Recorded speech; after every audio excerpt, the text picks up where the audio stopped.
On This Week in Wabash, we're going to talk to the Little League folks. Yeah, tryouts are this Sunday. We'll find out more about that.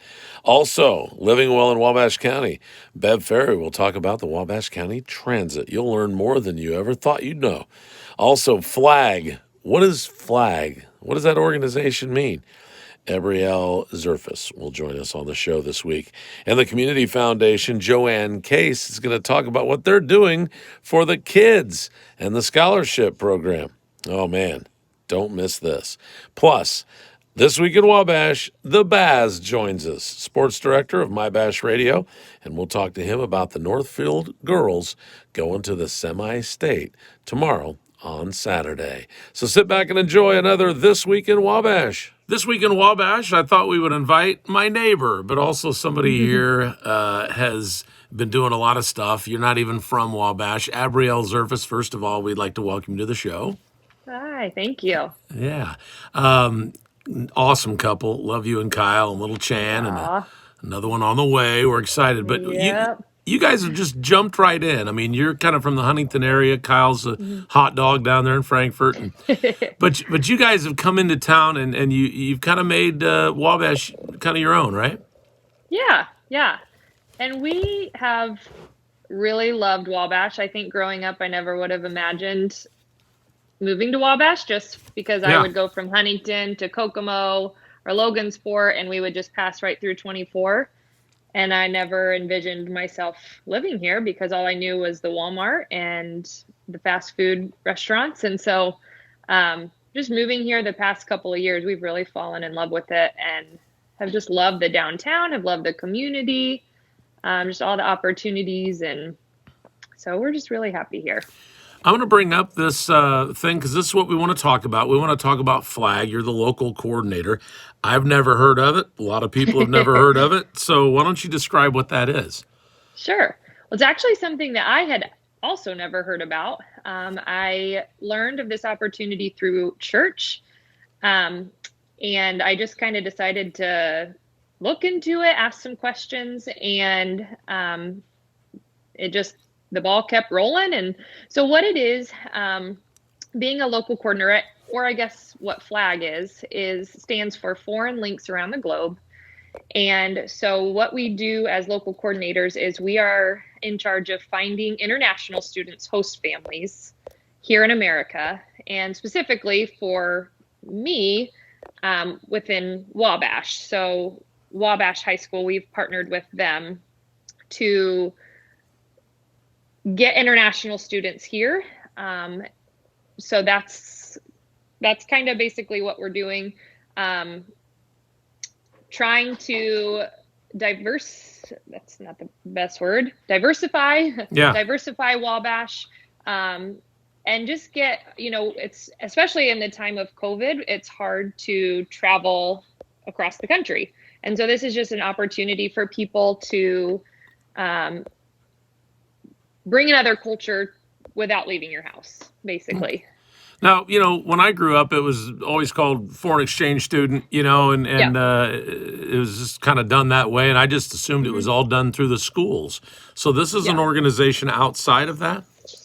Yeah. So this is an organization that's run through the government, and it's a program that, hey, Mom. My mom's here helping with Chan, and she was doing the dishes kindly. So, hey, my house is right across the street. You know how to point her to it. Wade said his house is across the street. Very good. So anyways, so we work with the schools, and we'll be working with, and I'm still so new at it, and so we'll be meeting with a gal within Wabash schools that works with the international exchange program there, or with the students that come. So we'll be working alongside of them, but it's primarily our job, or my job, to find host families that are willing to host these students and then facilitate that relationship once they get here. And so obviously once the kiddo is at the school, then the school will be working with them, and teachers and the international exchange teacher will be doing a lot with them, and I'll touch base with her a lot. But But yeah, so it's I never knew it either. I never knew it was a program that, and I think there's probably more than one. Hmm. But I'm really excited about Flag, and I think it's a great company so far from what I know. And I've been working with a gal named Robin Whaley, who's my chapter leader, and she has just been so wonderful and so helpful. And they're very passionate about finding the right families for these students, and not just finding anybody, not just anybody that's willing to host, but looking at what the kids or students' interest is. Do they love football? Do they love track? Do they love to bake? And then seeking out families within our community that like those same things, and trying to make a connection there and see if that family would be willing. So yeah, that's kind of the premise of it. And so yeah. Now, is this does it have to be an exchange situation, or could we just be bringing in students internationally and not necessarily sending one of ours? Sending one of ours to them, is that what Yeah, you like the mean? exchange program is kind of like one for one. Like we'll Uh-huh. send a Wabash student, you send us a Japanese student or something like that. I mean, Yeah.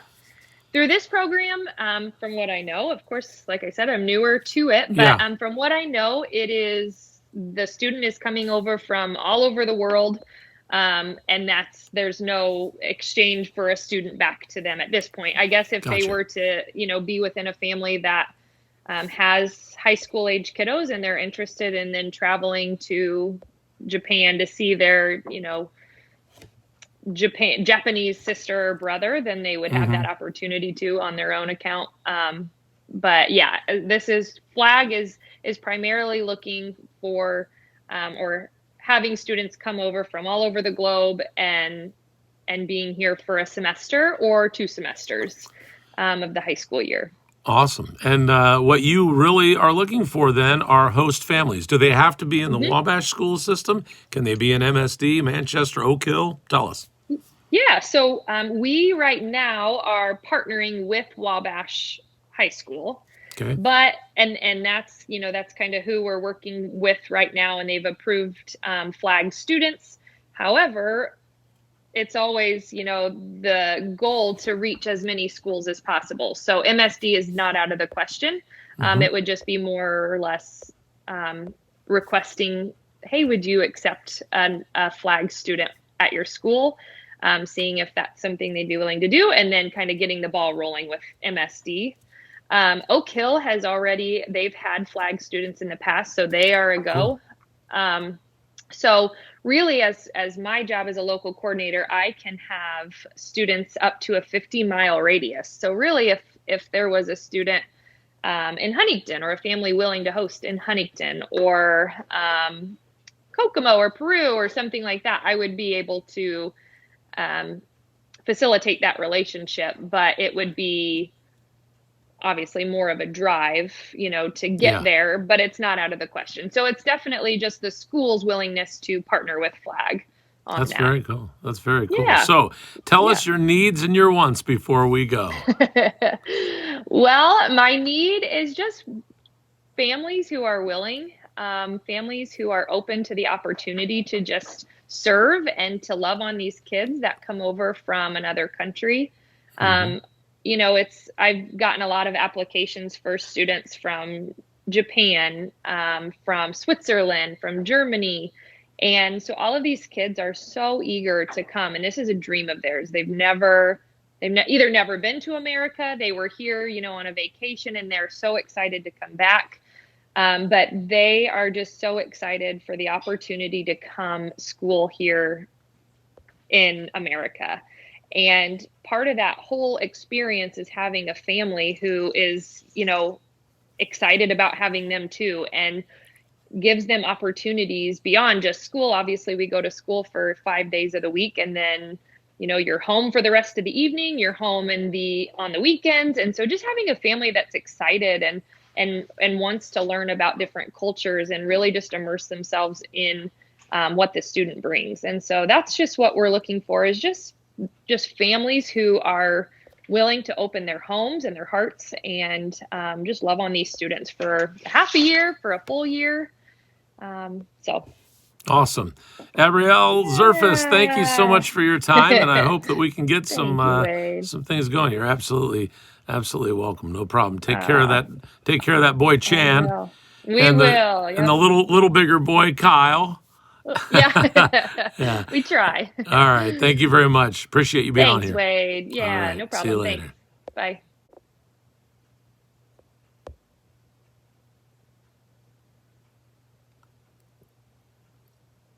We're with Brian Dillon on This Week in Wabash. And Brian, it's been almost a year since we talked to you, probably about 8 months or so, and we were dealing with COVID back then and wondering if we'd get any Little League games in at all. We made it through the season, did we not? We did. We were able to play 12 games for most teams. Yes, Yeah, and it was an interesting way to do it. Are you hearing anything about this season? Do you think things will get a little bit more open? I do. I haven't really heard any major concerns of what it's going to be like or what it's going to look like. Um, we played successful last year, and we're hoping to do the same again, but expand and do the tournaments that we missed out on last year. Been seeing a lot on social media, been hearing a lot on the radio and the newspaper and stuff. Looks like you guys are registering kids to do it all over again in 2021. Let's talk about what the last few weeks have been like and what you're expecting this Sunday for tryouts.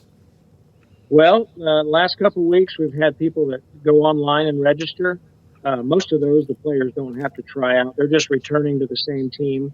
Okay. And so we hold 2 tryout sessions. That way, the players can be evaluated and drafted to each league team. And we're going to do it again this Sunday, and that'll be the last opportunity to have a tryout. And some of these leagues, you have to have a tryout on record, or you can't be drafted to that league. Okay. So we're hoping for a good turnout. We've got about 249 players registered right now, and we're looking for about 550 this year. Oh, okay. So you think Sunday there'll be a lot more that maybe just hadn't registered in advance or what? Right. There should be a good crowd. Okay. And those that don't need to try out, they'll continue to register until we close registration. We'll give them a couple weeks into March, and then we kind of have to have hard rosters Yeah. and order jerseys and hats and, size appropriate for each player. Yeah.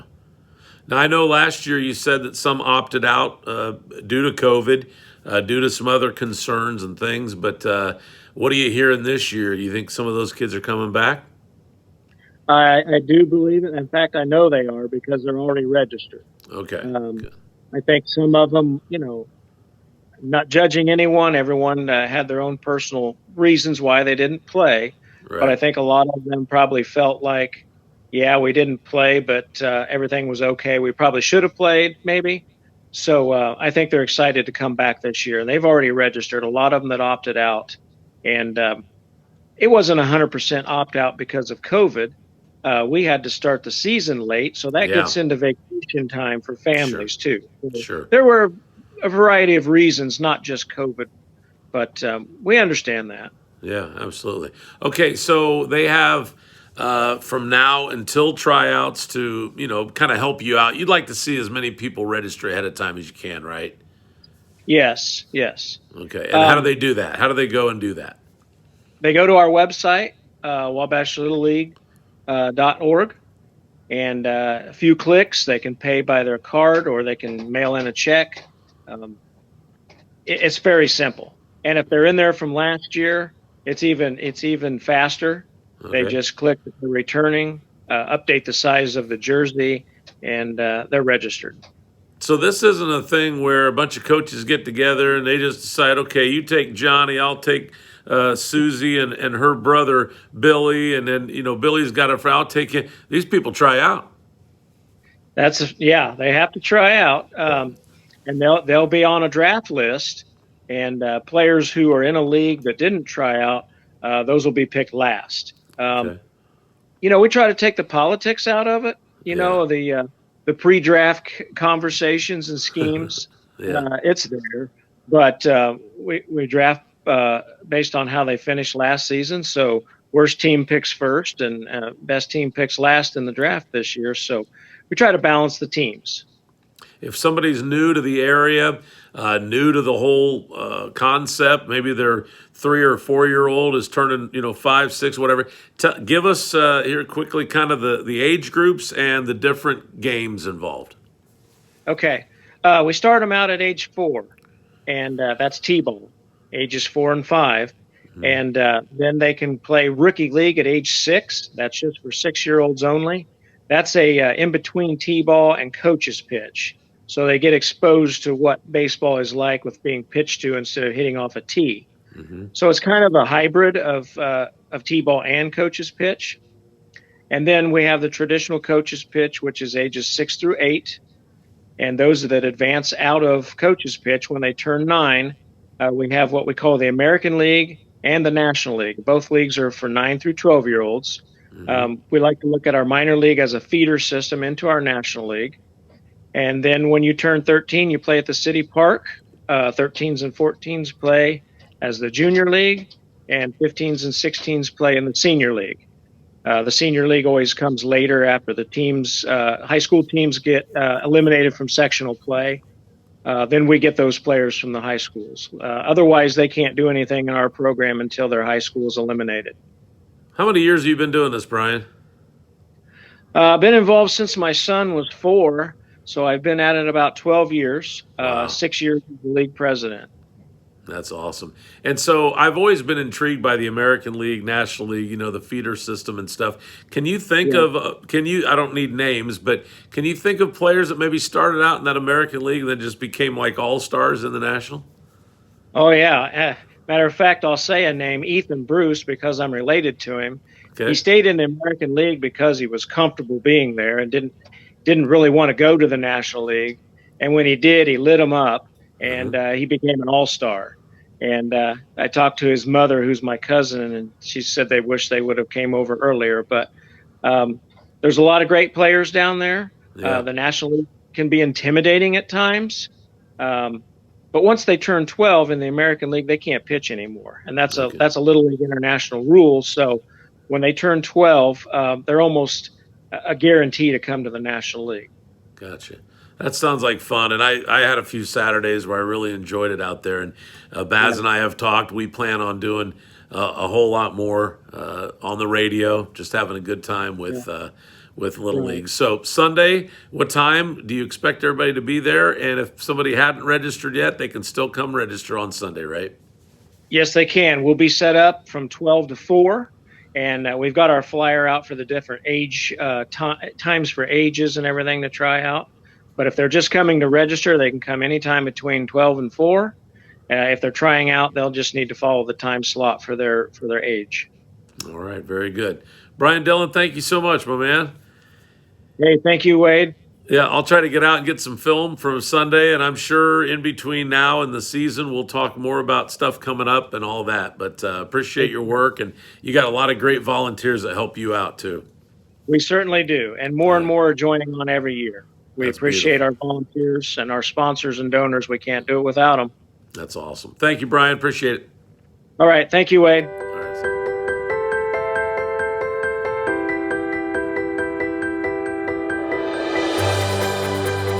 Dare to dream about it.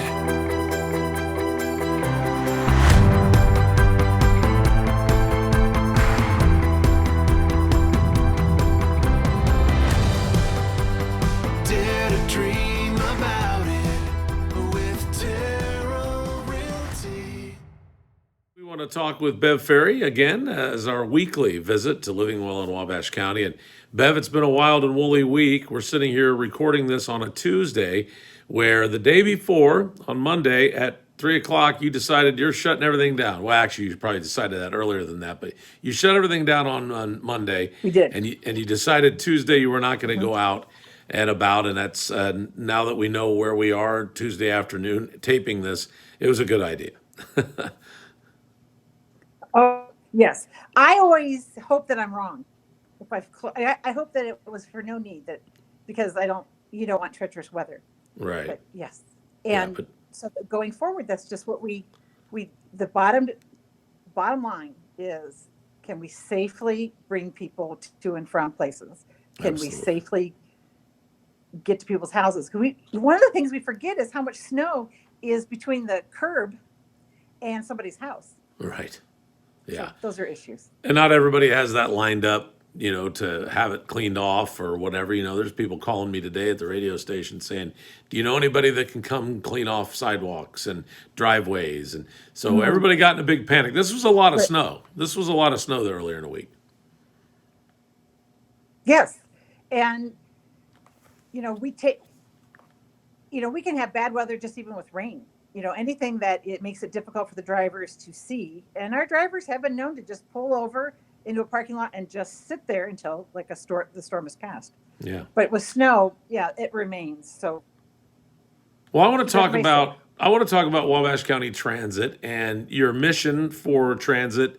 The hours on a normal basis without all of this and without COVID, and just what is the mission of the Wabash County Transit Authority there? It exists to connect people to the community and remove the barrier of the lack of transportation or the inability to drive. Okay. Um, there was the last census, not the recent one, but the last one has said how many households in Wabash County did not have a car, and it was like 900. Wow. And then you did reliable transportation. It was even big. I know it's hard to believe, isn't it? Yeah, But it's it true. is. It is true. So and a lot of people figure out how to survive. They figure out who they can get a ride with, or that kind of thing. But for reliable transportation, it's safe. A lot of people will rely on us. We have been, our official times were 6 a.m. to 6 p.m. But a lot of factories start, those people have to be there at 6. So we've started picking people up at sometimes we had to do 5:30, but it was generally 5:45. So we say that's basically our first pickup. Because if you have to be there at 6, we can't just start the vehicle and head to your house at 6. It's going to roll me into the next question when you talk Those about things come. yeah, talking about factory workers and things. So you're basically known for living well in Wabash County, the Winchester Senior Center. This isn't just about seniors getting to and fro. Oh no, this is all ages. Yeah. We've had this literally from 9 months with a parent to 90 something, 99 I think have been as our ridership. It's public transportation. We are trying to make the segue to maybe a transportation form that people are more used to seeing. Like we're a small town. We're rural. We don't have the capacity we don't have the concentration of people in any part of our neighborhood or our community or county. But there are some pockets. So that's what we try to connect to we did a study. I like to do the studies. We did a study where we determined the pockets, and pretty much we already had those figured out. But the one thing in terms of Wabash, go to the apartment areas, and basically the two of the big stores, and then the hospital. But the surprise was Wabash to North Manchester. Now I know that we go up and back a lot. People from Wabash go to Manchester for jobs. I mean, I know there are other things, but frequently that is what they're going for. Whether they're going to one of the kitchens, at the retirement communities, or they're going up to college to work in whatever, a lot of them, people dishwashing or whatever it would be. The people from Manchester come to Wabash, and this is of course not exclusively. They come here to go to our big stores, the big stores that we have in town, and to the hospital. They go for testing and they go for appointments, and so that's where the line, which will be a bus route, will be from Wabash to Manchester, and I want that to happen this year. It was supposed to happen last year, and COVID not only kept the Wabash to North Manchester and back and forth line from being launched, it stopped our green line completely. We were initially, we're still asking questions when someone goes to schedule a ride. They're asked the questions: have you been anywhere? Have you been exposed to COVID? Have you had all these things? And just like you get asked any place else, and when they get on the bus, their temperatures taken, they've already been screened, and we didn't feel in the early days of COVID that it was safe. We didn't know exactly who could and who couldn't get it. And so we've got things, we had taken a lot of precautions. And I don't think February or March is a good time to launch that kind of thing where you're standing out and waiting. Yeah. But we don't have a set date, but I look to see those happen in April, May, June, July, August, somewhere in there when it's nice. It might not happen in April, but when it gets nicer, we'll be launching those. So you're talking about actual pickup routes and places instead of me calling and saying, "Hey, I've got an appointment Thursday in Manchester," and you've got to call that ahead 24 hours in advance at least. We prefer at least that. Yeah. Okay. But other than that, I might be able to know then, hey, they're going to do a pickup going to Manchester, North Manchester, and there'll be a designated pickup spots, right? Right. And Yeah. published times. Here's the thing, we are a culture of convenience. People want the chicken without the bones or the skin. Yeah. Our carrots are all perfectly formed the same way. And they want to be able to independently look at a schedule and independently decide when they want to go. And I understand it is hard for people to go from, especially anybody who's had to stop driving for any period of time. It's hard to go from just hopping in your car and going. Oh yeah. And the scheduling. So we're hoping that this will put some feeling of power back for people.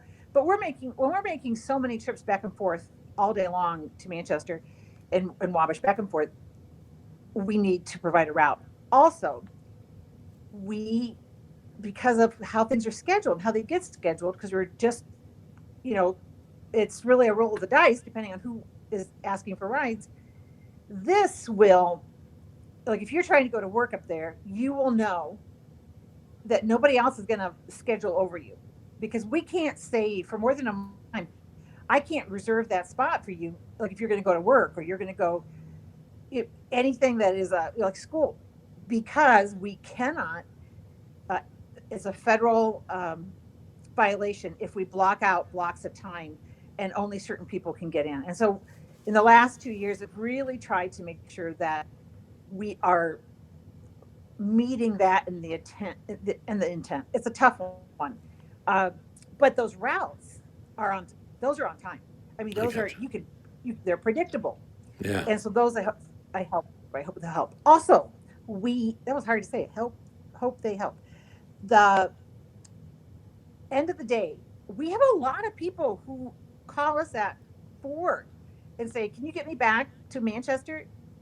Well, no. I mean, what we have on there is already, it's booked, and no, we can't get you. Or they maybe even call it 2 or 3 and say, "I want to come into Wabash." Okay, that just doesn't work that often to be able to help people.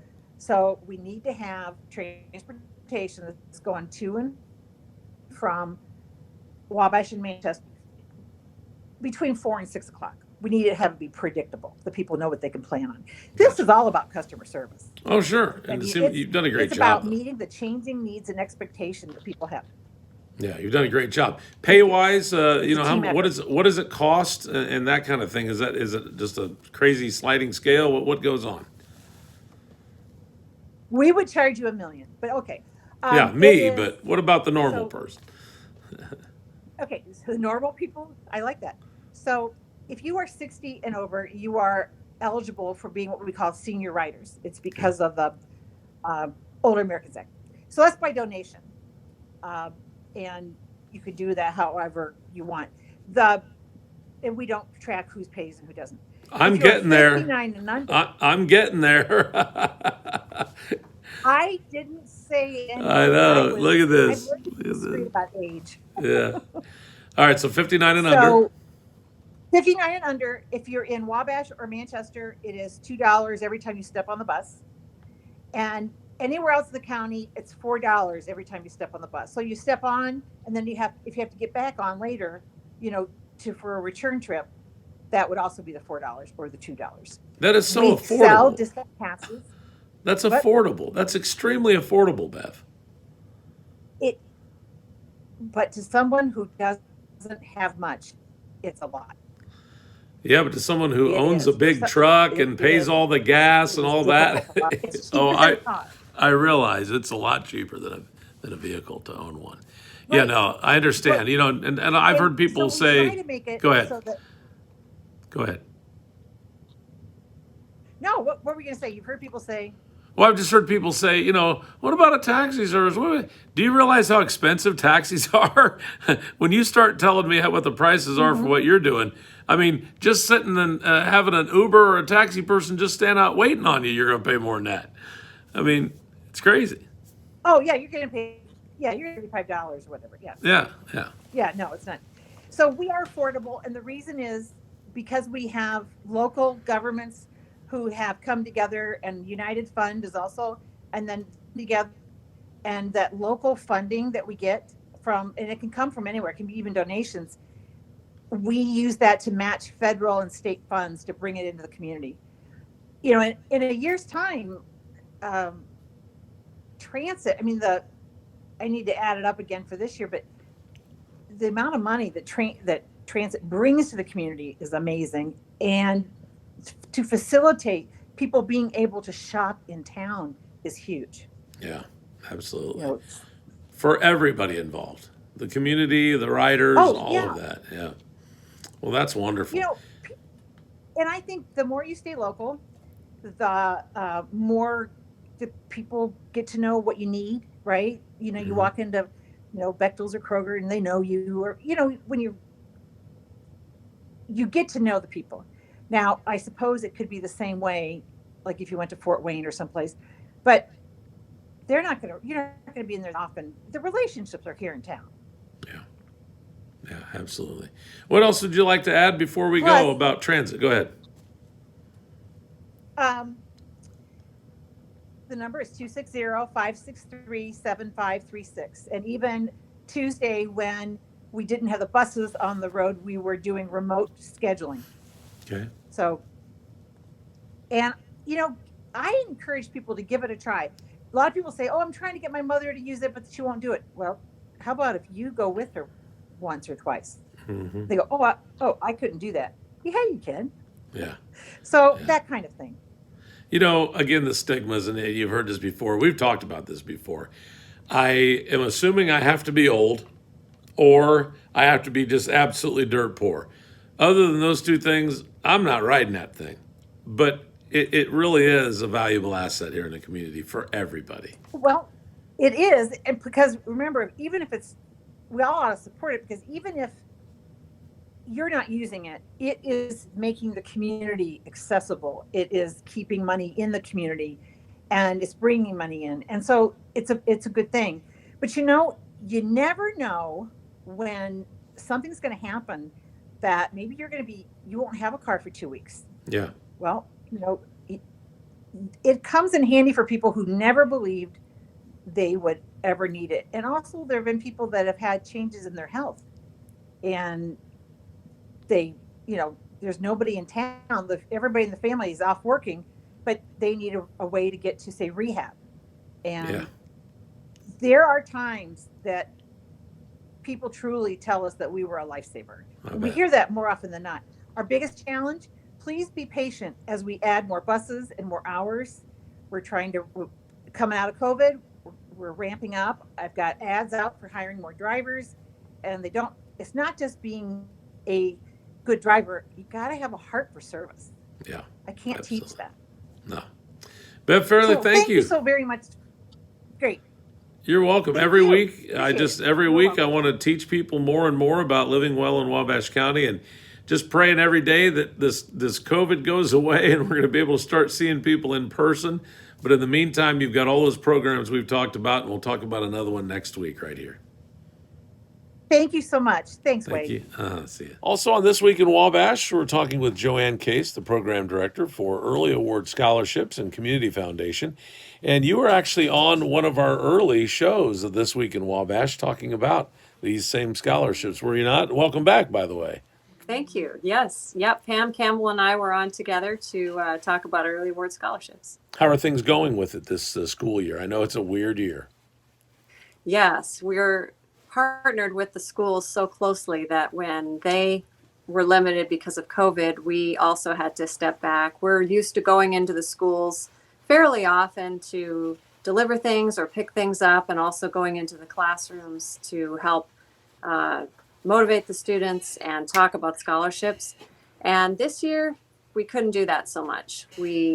Uh, we were able to speak to gatherings of teachers to kind of empower them to talk with their students about scholarships. Mm-hmm. And we've released a new video about how to pay for college and trade school that people can watch on their own rather than gather for information night, that kind of thing. So we've been moving forward, but it's been different. You have had some kids take advantage of it this year, though. Yes. Yeah, absolutely. Good. Yeah, we're up to almost 1,200 students in Wabash County in grades 4 through 8 are signed up for early award scholarship. Wow, that's not bad at all. Good. No, Awesome. no. And they will be thankful years from now. That's for sure if they continue with it. Well, I know that usually around this time you're at some of the high school ball games, halftime, awarding these students. This year's been a little different. Tell us about it. Right. Yeah. Well, part of the philosophy of early award scholarships is that the students need to know that they're getting the money. If we just deposit it in their accounts, it doesn't have a chance to influence their thinking about themselves and about their futures. So we like to find ways to recognize them and remind them, hey, you've got a future, you have options, you have money in the bank. So we mail them statements to show how much they have earned. And we also find what is in Indiana the greatest public spectacle, which is a high school basketball game. Yeah, And exactly. there's a ready crowd that, hey, at halftime, the sweaty bodies leave for the locker room, and lots of kids come in who have earned scholarships first semester, and we're able to recognize them. That's always a fun event, especially for the younger ones. And we were hoping to do that this year, but just not conducive to the COVID restrictions that we're looking at. But this year you've got something really sweet you're doing. Yes, that's right. Tell us. Okay. We are flooding the schools with candy. Ooh, I like it. What's better than candy? Nothing. When you can't go play a game and have fun.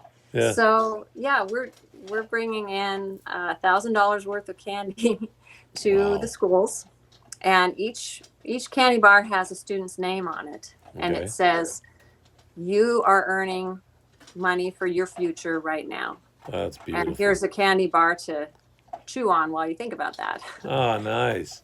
Yeah. That's good. So you are going to deliver those to the schools, and then the kids will be getting that through the administration and teachers, right? Right. Yeah. Every classroom will have those, and the teachers will hand them out. They're going to take pictures of students, with their candy and, doing something adorable, I hope. And we'll share those pictures on social media. And Awesome.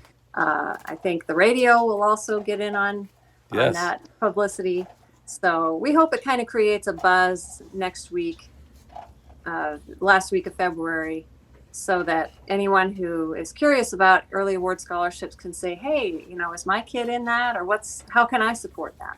Yeah. Well, make sure that your folks send us pictures so we can maybe put those on next Friday's This Week in Wabash. We'd love to share some of the fun with people. Absolutely. We'll do that. Thank you. All right. Joanne, thanks for taking the time and always being on This Week in Wabash. Okay. It's my pleasure. Thank you, Wade. All right. On This Week in Wabash, Wade Weaver along with Bob Stambazzi, the sports director of My Bash Radio. And we've got something really exciting this week in Wabash. The Northfield Lady Norse going to semi-state. That means they're Final Four. Final Four, the final season, really, when you look at things here coming down, because we still don't know if we're going to be playing spring sports, but we're excited. They're in the final two, in the northern part of the state. They got two from the south and getting ready to play at Bankers Life now Yeah. in downtown Indy. But we're pretty excited they get to go to Logansport tomorrow to play an outstanding Pioneer team. But I've talked to some people that everybody keeps telling me this is going to be a perfect matchup of a mirrored team. And what I mean by that, they just mirror each other, Wade. Both of them are fast. Both of them shoot the basketball. Both of them play defense. And both of them have three good scores. Wow. Team ball. They've changed the way they've done it since like the first few games. Team ball has worked for Northfield. It has. That's a great comment because early in the season, it was see what I can do, not what we could do.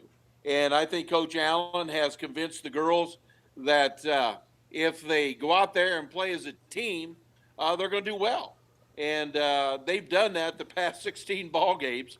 And guess what? They've won the last 16 ball games. That's beautiful. So it's tell us what's coming up on the radio beginning at about 11:45. Well, we'll have Meet the Lady Norse. That'll be brought to you by McKillop Seed. What a great sponsor they are. But I'm going to tell you, you'll have a lot of fun listening to the girls on this bad boy. They had me laughing a lot in this. And then we'll have a conversation with head coach Melissa Allen, brought to you by the Allen family. Yeah. Very supportive of Melissa and her endeavors as head coach of the Lady Norse. And they'll really have come out and supported her in whatever she's been able to do. And you remember now, she has four small kids. And it's really great to have your family support like that. And we'll have a conversation with the coach. And then after that, it'll be time for Taylor Realty first tip. And we're going to have a blast with that championship game from Logansport with tip scheduled at 1 o'clock. Bob Stambazzi, the voice of My Bash Radio Sports, along with who Saturday? I have the head basketball coach of the Northfield Norse, Mr. Brewer. And if you remember last time Northfield went to the semi-state, Coach Brewer's with me. Yeah. So I told him, let's don't bring any jinxes in here. Let's just go get another win. Let's go do it. That happens Saturday, 11:45 on 105.9 The Bash. And it's a one-game semi-state. So hopefully fire truck ride Saturday night, right? Yeah, get the fire truck out, before the snow comes in on Sunday. Not that we need any. But, No. This is a one-game wonder, and you go after it. There's going to be a big crowd because they're going to allow 650 people per school. And so what that means is the first session will have about 1,300 people in the Berry Bowl in Logansport. You've been to the Berry Bowl. Mm-hmm. It's a unique place to play. It's down in the hole. So the girls are going to have to learn too, Wade, matter of fact, had practice on Thursday evening at the Berry Bowl, and they're going over to learn the surroundings in regards to shooting the basketball because it is something different, just like going to Bill Green Arena. Have you had an opportunity to talk to the Lady Norse again for Meet the Norse this week? Any insight? I have. The seniors were a little loosey-goosey. Yeah. The freshmen were excited, and the sophomores and juniors are ready to go because you know what's so exciting about this thing and talking with the kids. And one of the questions I did have for them was the fact that 3 years now in a row they went to this regional. So they're experienced. So when you look at their opponent, who has also had state experience, that's another matchup that you look at this thing, as I like to call it, a chess match. Yeah. And these kids are ready. They know what's in front of them. They feel very confident about the team going in there and doing well. So, but you're going to have a lot of fun with these interviews. You won't believe some of the answers. That's what I'll tell you. No, I bet. I've already heard these girls. I doubt if I could ever predict what they're going to say. That's for sure. All right, Bob Stambazzi on the call this coming Saturday. Tip-off for round one of the Terrell Realty Group broadcast of the week on 105.9 The Bash. Thanks for making an appearance on This Week in Wabash. Thank you, Coach. Take care. All right. Thanks for watching This Week in Wabash. Tune in again next week and every Friday at noon on 1059thebash.com and all of our Facebook pages. Have a great weekend. We'll catch you later.